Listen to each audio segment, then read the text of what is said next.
An uncomfortable or distracting setting can derail ministry before it even begins. An uncomfortable or distracting physical environment, whether it's in your children's ministry, in the hallways, wherever it might be, can derail ministry before it ever begins. Sandra and I went to a church one time. We got there just a little bit early, not that early, not early for one of our churches, but kind of early for their church. And there were no signs anywhere. We didn't even really know where to go because they weren't expecting anybody new. Everybody that went to that church apparently knew where everything was because there weren't any signs. Nobody was directing. We finally found somebody that pointed us where the children's ministry was. We walked up. We looked in an empty room except for one guy who was sitting in there. He looked like he was about 25 years old, and he was sitting in a chair at a table. We walked up with our little toddler, Andrew, and we were told this is where we're supposed to check him in. Now, put yourself in my position just for a minute as a parent. It's the first time I've ever been to this church. There's a 20-something-year-old single guy in the room. I look into the room, and in the back of the room, there's a door, an open door that leads to the outside. I found out later it was an enclosed playground, but I didn't know it at the time. I just know there's an open door, and there's daylight coming in. That door leads to the outside of the building. Hi. And I'm supposed to leave my toddler son in a room with a guy I've never met before, and there's only one guy in the room. Do you know how uncomfortable that was? Ministry was derailed. We hadn't even got to the sermon yet. It was so derailed, we decided to go ahead and leave him there. We didn't say anything to each other. We get into the auditorium. The first song begins. Sandra turns to me and says, "Do you feel good about Andrew's situation?" I said no, and Mama was gone. She's sitting here. I mean, excuse me. I don't even think she said excuse me. She just pushed her way out to the aisle, and she went back there to make sure there was another adult in that room with our little boy. See, environment is huge. It's not an add-on. And a dysfunctional or an unsettling environment derails ministry.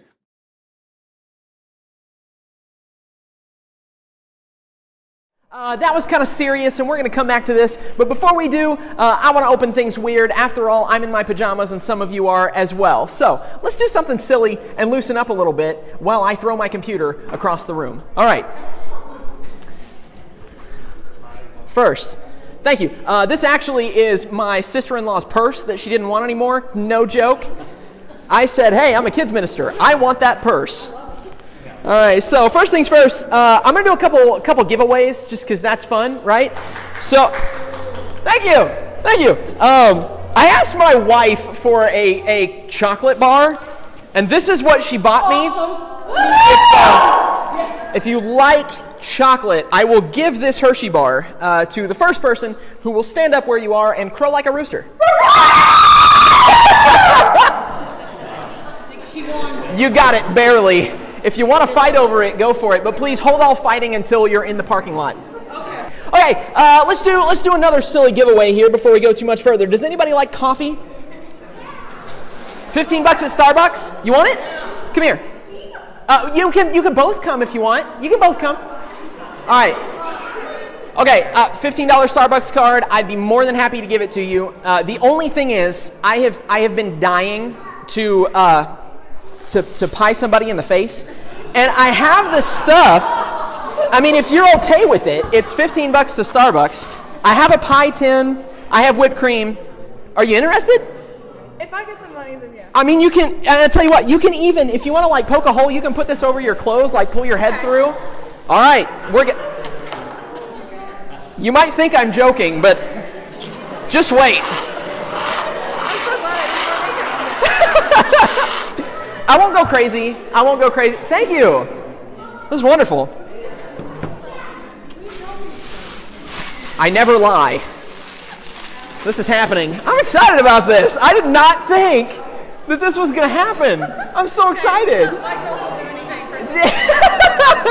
Yes. Did you think this was going to happen today? No. Okay. We have, I think there are towels somewhere. I don't know where, but if you can find them. And here, I'll try to avoid your hair. There we go. Enjoy. Okay, I have one more thing I will give away. My wife has been telling me that my habits are getting slightly unhealthy. She's very supportive, she's very loving, but she's right. I need some exercise. So, did I get it? Yeah. Thank you. Would anybody be interested in some free snow blowing service? Anybody? Have a driveway? Free snow blowing? What snow? Well, I mean, I know we're beyond it now, but we might get more. Or what about lawn mowing? Does anybody have a lawn that they'd be interested in having some free lawn mowing services for? 3 acres. Sure. Okay, the only problem is I'm extremely busy. I'm mostly only available between the hours of 1:30 and 2:30 a.m. Is that a problem? And I specialize in mowing that little patch right outside people's bedroom windows. So are you interested? No. Okay. Here's the question. Here's why I'm doing all of this ridiculousness. I'm offering quality things here, right? Good chocolate. Who got the chocolate? Good chocolate, good coffee, good service. But I'm offering it with caveats. None of us like caveats, do we? And I think the reason why has to do with my favorite retailer. There is a point to this. I think the reason why is Amazon, right? We don't have to compromise anymore as a culture because of Amazon. Now, it used to be, let's say you want to go buy a new pair of headphones. Your options used to be, if you wanted to buy some new headphones, that you could go to like a specialty store. You know, you could go into town.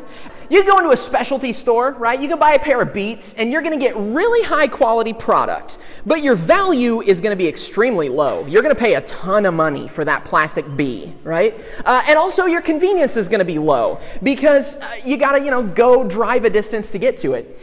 You could go to something like a convenience store, like a Pilot station or a truck stop, and when you go somewhere like that, you'll see that you get low quality and low value. Once again, I mean, they sell headphones. They're not high quality and they're not cheap, but it's convenient. It's right next door. You can walk outside this church and throw a rock in any direction and hit a gas station of some sort. So convenience is high. And then there's Walmart. Walmart was my favorite place to shop until I started shopping with Amazon. So Walmart is kind of that middle of the road, right? Walmart offers most of the brands you want. Maybe not every brand, but they offer most of them, right? So we'll put that moderately high quality. Their value is good. They may not be the cheapest place, but the value is good, moderately high. And then their convenience is good too. You got to go a little further than the Pilot, but you don't have to go quite as far as the specialty store. So they're kind of middle ground, maybe even a little bit above good, right? But they're average. And then Amazon. Amazon bursts onto the scene, and they're like that toddler who runs in and they're carrying a toy and your cell phone and a blankie, and they try to pick up an ice cream cone in each hand, and they say, "Why can't I have everything I want right now when I want it?"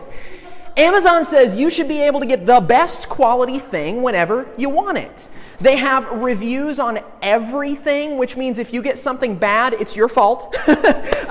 Amazon offers really high value as well. I can't count the number of times that I've been in an actual store and I pick up something, I go to checkout, and then I put it down because on Amazon it's $2, $5, $10 cheaper.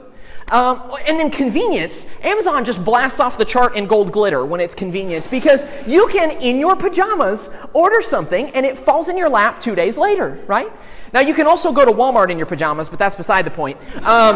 So Amazon says you don't have to compromise anymore. And because of that, we're becoming used to it, and we don't, at least I don't shop at somewhere that makes me compromise anymore. I order 90% of my stuff from Amazon because it's cheap, it's good, and it's easy, right?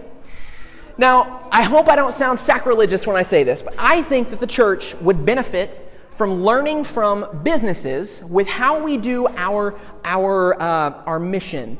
Now, obviously, our motivation is drastically different from businesses. We're not in it to make money, but our goal is to take a product, the message of Christ, and to get it into the hands of as many consumers as possible, as quick as possible.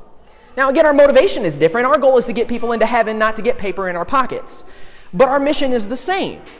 And I think we would benefit from learning from people, companies like Amazon, who set an extremely high bar of quality and of dependability with what they do, right? Amazon has made it a goal to break down the barriers that get in the way of their customers buying their stuff. And our goal as a church is to break down the barriers that get in people's way when it comes to the gospel. Getting people in and getting them to hear the truth. And I think in our kids' ministry in 2018, these are going to be the two building blocks that are going to get us to that point. So today, I don't know what you were expecting. Hopefully you were expecting brief, because that is my goal, is to get you in and out and get tacos here. But today we're going to spend some time not training, not doing anything like that. I'm just vision casting. I want you to know where I am. I want you to know where our leadership team is and where we're taking the kids ministry going forward. All right, so first things first, we're going to talk about quality real quick. Now, I know, as soon as I say that word, I know exactly what you're thinking because you're looking at me. I am a 20-something guy. I have not been out of college that long, and you think that I'm going to tell you how everything we do here is bad and how I have the answers to everything and I'm going to cure cancer and make us have the best kids ministry that ever happened, right? That's not what I'm doing today. In fact, I want to praise the quality of what we do. I am very fortunate to be here with you guys, and I can brag about this ministry because I didn't come up with it. I did not recruit like 95% of you. You landed in my lap, and you're amazing. I did not come up with the structure that we have in our kids ministry. It was there, and it's fantastic. So when I talk about quality, my goal is not to say, our quality stinks, let's make it better. Here's my question. Is there a way that we can together use our gifts, it's one of our G words at Victory, to continue improving and to keep making the quality of our kids' ministry better and better? Has anybody ever heard of Craig Groeschel before? Familiar with him somewhat? A few? Okay. Better question then. Has anybody ever used the Bible app on your phone? The one just called Bible and it says Holy Bible on the icon? Okay, most of us have seen or used that. Craig Groeschel is the lead minister at the church that developed that app. They're a huge church. He's an excellent leader. And his voice actually sounds like a weird mix of these two guys. He sounds like a weird cross between Brad Garrett and Ray Romano. So if you love Jesus and you also love Raymond, check out Craig Groeschel. He has a podcast called Creatively, the Craig Groeschel Leadership Podcast. And in his podcast, he talks about something called anticipatory leadership. Basically, Craig says, what you're doing may be fantastic, but if you keep doing the same thing, it's not going to stay at the same level of fantastic forever. Here's the way he says it, far more eloquently than I just did. The lifespan of your current system's structure and strategy is diminishing. In other words, again, we're great. But if we keep doing the same things we've always been doing, we're not going to improve. And our goal is to always improve. My dad is a fantastic artist. I consider myself an artist, and any amount of talent I got was from my father. He's brilliant. Back in the 90s, my dad was a preacher just like he is now, but he worked at a church that basically paid him in coupons. So in order to offset that, Dad airbrushed t-shirts at fairs, right? I'm curious, does anybody own an airbrush t-shirt? At least one? All right. So if you survived the 90s, you own an airbrush t-shirt. I hate to tell you, this morning, they're not in style anymore. I'm sorry if you're wearing one underneath your jacket. If you would have worn your pajamas today, we could have avoided this awkward situation.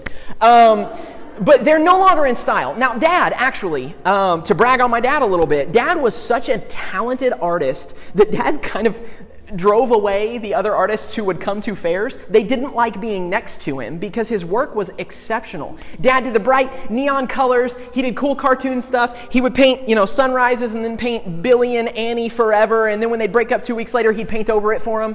Dad had a fantastic level of quality, but that's no longer in style.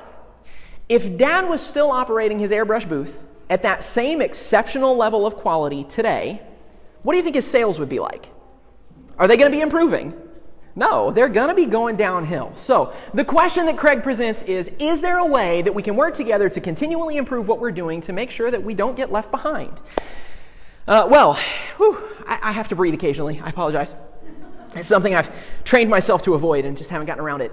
I've noticed a couple things about myself. I'm a young guy, but I have been teaching Sunday school. I have been leading groups of kids for, nearly 2 decades now. And I've learned a lot about me and probably a lot about most of us in that time.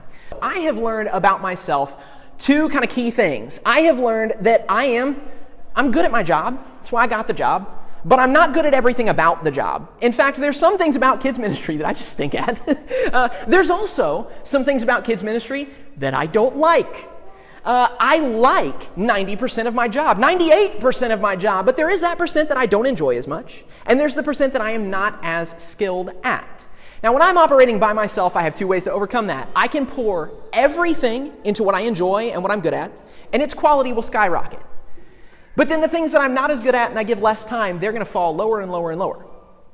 Or if I'm working by myself, I can pour my time and my energy into the things that I'm bad at. They will raise to a point, but so my good things will lower as well because they're not getting the time that they deserve. So that's a problem. When we operate autonomously, it's really tough to make something that's excellent across the board, no matter how good you are at what you do.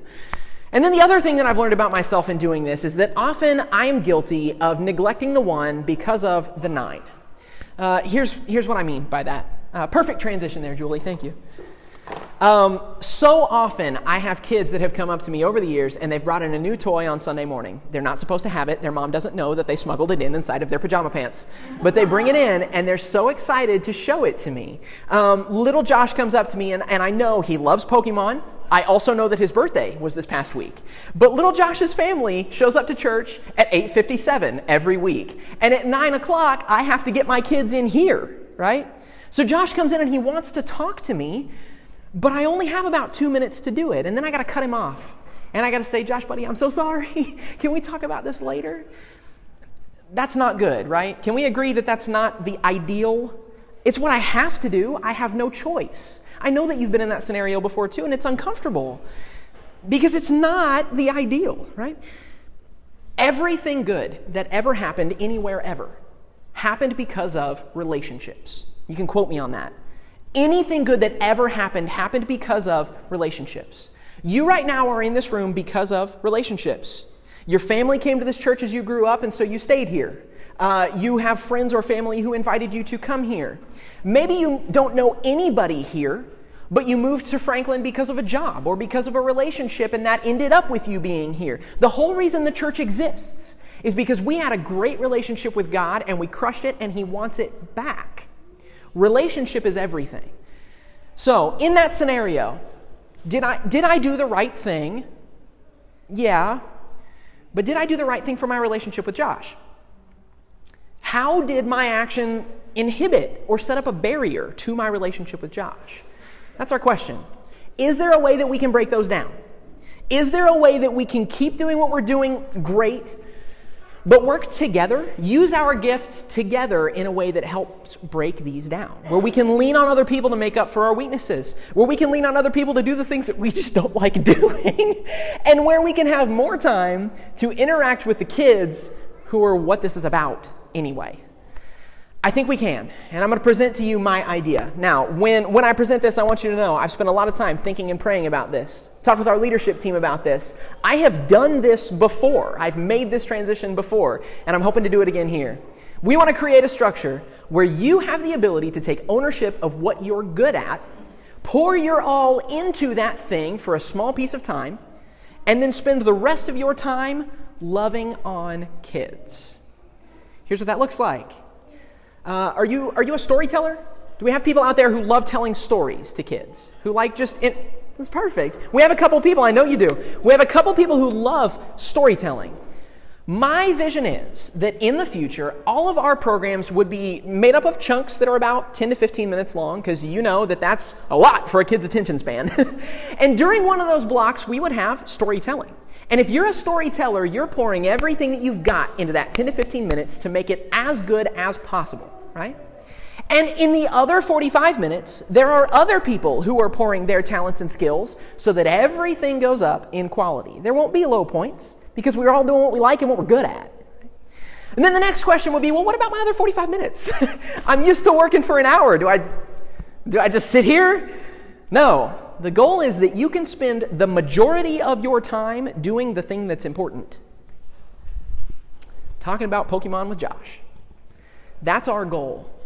Our goal is for you to be able to spend time talking with kids about what's important to them and loving on them, and then taking the things that are important to them and connecting them to the Bible. Making things real, applying things with kids. Because I can promise you something, Josh will not remember the memory verse this week when he grows up. Josh may not remember the activity we did this week when he grows up, but he will remember the people who invested in him, and he will remember the people who cared about the things that were important to him. So that's going to be one of our things that we're going to build on going forward. I'm going to have plenty of time for questions at the end, but again, I respect your time and your lunch money, so we're going to move kind of quickly here. And we're going to go ahead and move on to building block number 2 of 2. We're almost done. Building block number 2 of 2 is the idea of dependability. Now, I hope that I bragged sufficiently on the quality of what we do here. I think what we do is exceptional. I think, unfortunately, our exceptional quality is also matched by an exceptional level of complexity with what we do on Sunday mornings. I'm curious how many of you all have been volunteering in kids ministry here for less than 6 months? Do we have a few? We have a few. Okay, a few spread around. I've been here 4. So if you've been here 6, you're officially ahead of me, right? Good news, bad news. Good news is I'm in the same boat you are probably. Bad news is I'm supposed to be in charge of this thing, and I'm still confused about our structure on Sunday mornings. I put together a chart to help explain it. Here's what happens on Sunday mornings in Victory Kids. And you can tell that this is complex because there's an error right there. It's 2s, 3s, and 4s, not 3s, 4s, and 5s. Okay. And on Sunday mornings, we have a nursery and toddler suite. They do the same thing both hours. Thank goodness, because that makes it so much less complex. Our 2s, 3s, and 4s do not. During the 9 o'clock service, our 2s, 3s, and 4s have Sunday school with a couple of volunteers in one room where they do activities and a Bible lesson. That's one. Next, 9 o'clock for the kindergarten through 4th graders, we have Sunday school again. This time it's one person who's teaching the lesson, which creates a very different environment than having multiple people. They still do activities, still do a Bible lesson, all of that. So there's 2. Well, and nursery toddler, so we're up to 3.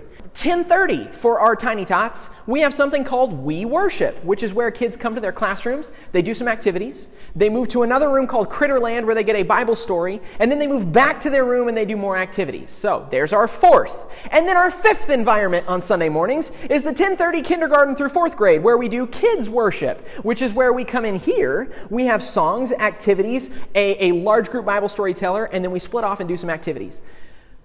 And then I breathe. We have a high level of complexity on Sundays. Now, I am not dogging on anybody. I'm not trying to throw shade on my predecessor, because all of these things were designed intentionally, and they were designed to serve the unique needs of kids. However, we're transitioning into a new season here at Victory. We've been transitioning through it since well before I got here, and I think you're right. You probably know our goal here at Victory is to create a church where churchy people feel like they're being built up and encouraged, and where unchurched people feel excited about coming and feel like the barriers have been broken down for them to be able to come, because that's, our goal is to bring in new Christians, right? So we as a leadership team want to break down the barriers. And let me tell you, this is a tricky barrier for me. I've only been here 4 months, and I've already had some headache over trying to explain the schedule to people.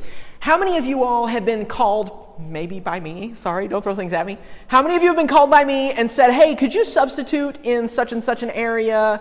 And it's not the one you usually serve in?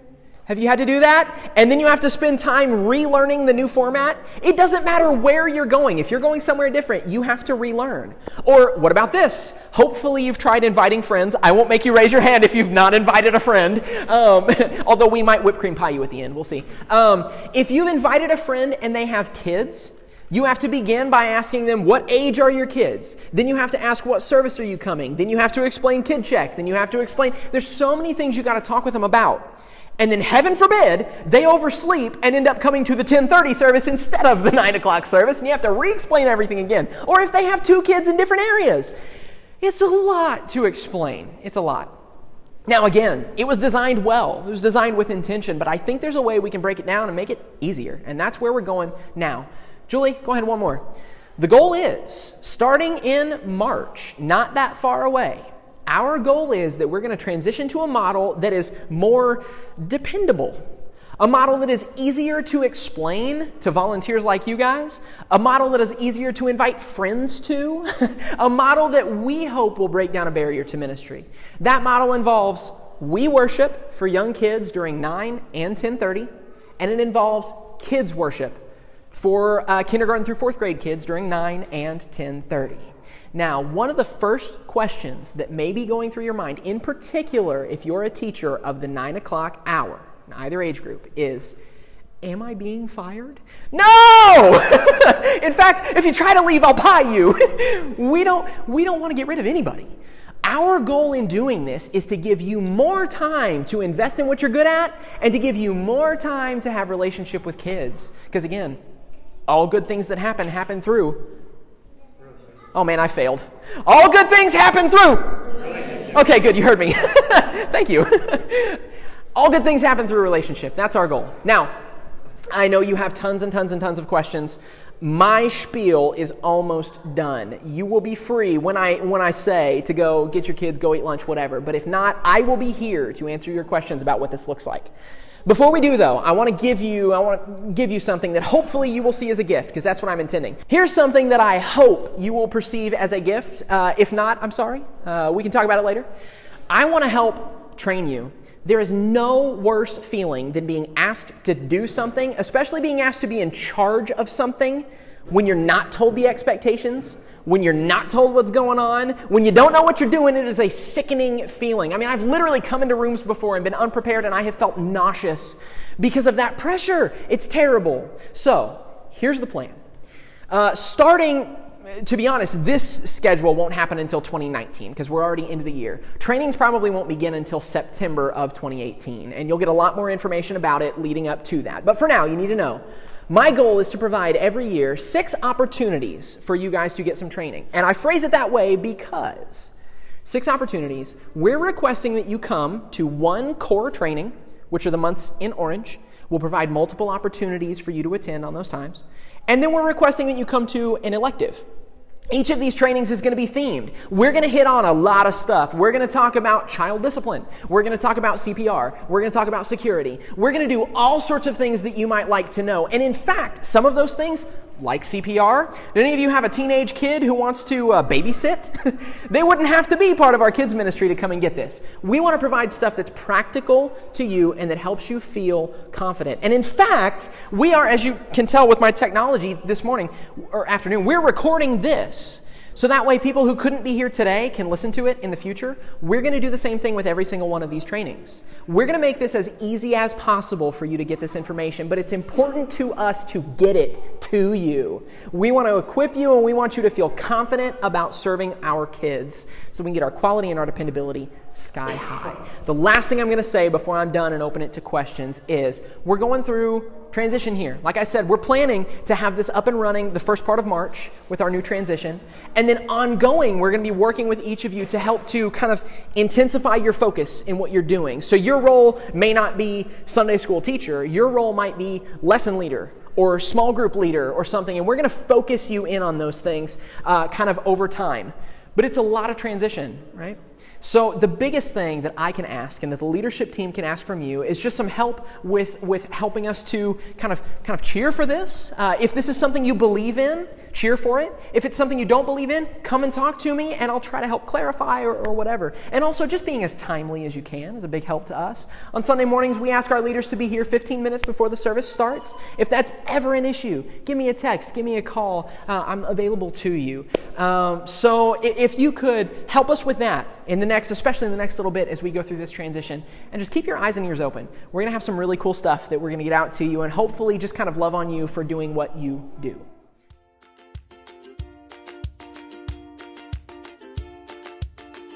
Hey everyone, thanks so much for taking the time to watch our vision casting session. Hopefully you now have a clear understanding of my heart and the hearts of the leadership team. Every change that we might make in the future, including the transition to this 1-hour model, is rooted in the desire to make our ministry the best it can be. Now, you're probably still curious about what the 1-hour model is going to look like when you show up on a Sunday morning. So, I'm here to give you a quick tour of what this model is going to look like. Parents with children under the age of 2 will come to the nursery and toddler suite. Here we will offer childcare for the youngest members of the family, as well as a cry room for mothers and babies. Essentially, this area is going to operate much as it always has. For the 2-year-olds up to the kindergarten age, Victory Kids will offer We Worship during both the 9 and 10:30 service times. The fun begins when parents drop their kids off in classrooms, which are divided by age. Here, Victory Kids team members will play games, create crafts, and form a bond of trust with children. At a designated time in the service, each class will move into the Critterland room for a dramatic, interactive retelling of the weekly Bible story. Finally, kids will return to their rooms for more activities and eventually be picked up by their parents. For children kindergarten through 4th grade, we will provide Kids Worship. This exciting program combines both large group and small group experiences into a dynamic learning environment. After kids are dropped off in their classrooms, their small group leader will take them to the kids' worship room. During this time, elementary students will experience a kid-friendly version of the adult worship service, complete with music and Bible reading. The weekly Bible story will be presented in various exciting ways, including object lessons, skits, comedy videos, and live storytellers. After large group time is over, we will go to small groups to discuss the story and how it applies to each child's life. Finally, kids will enjoy application activities and crafts together while they await parent pickup. Much like we worship, we will offer kids worship during both the 9 and 10:30 service times. This new structure may seem different, but our goals are still the same. Victory Kids will continue to provide a safe environment for children where trusted adults can teach kids about the life-changing love of Jesus. Our commitment is to make it easy to invite new families to Victory while still keeping our dedicated kids engaged and excited. Victory staff and leadership believes that this model is going to help us to do just that. If you have any questions, feel free to contact us, and as always, we look forward to seeing your family at Victory Christian Church.